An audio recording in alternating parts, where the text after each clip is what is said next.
125 hari nak motor 125 ya saudara.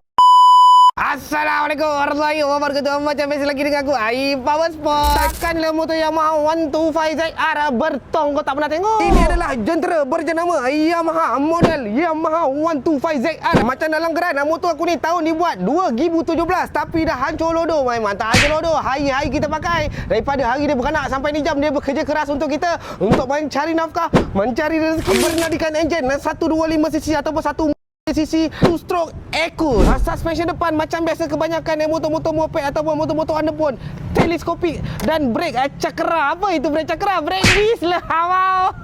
Walaupun exhaust karat dan level-level boleh buat tukun untuk budak-budak kaki jigging, tapi masih sempurna, masih baik, original dan standard. Woi, karat ni kalau jual mahal ni wei. Rear brake pun menggunakan sistem brake cakra ataupun brake disc dan menggunakan sport rim masih original. Menggunakan tayar yang grip, iaitu brand barang jadi saudara. Kau tengok dia dah botak tapi kau tengok material dia tu. Material dia yang mahal, yang getah lembut, ban sisik saudara. Itu membuktikan ini adalah material yang terbaik untuk tayar kegunaan harian. Suspension belakang macam biasa lah. Yang itu kita tunjuk tu. Suspension kita dah tukarkan kepada EXR.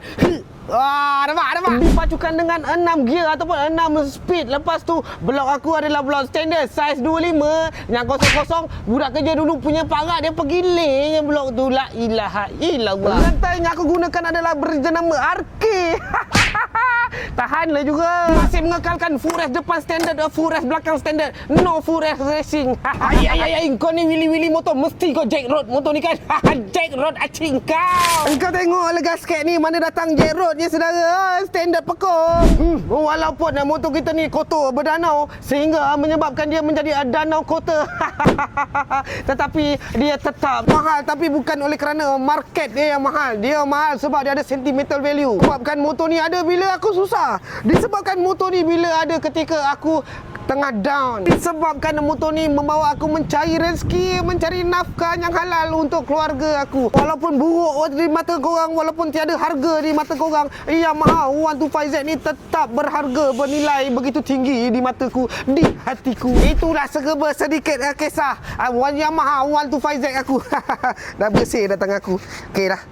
Belah bongkau. Apa lagi kau terlangak-langak kan tu? Kau pergi tekan link yang disediakan, beg kuning ke, gambar barang dekat dalam video ni ke, kau pergi tekan, pergi tengok, harga murmur.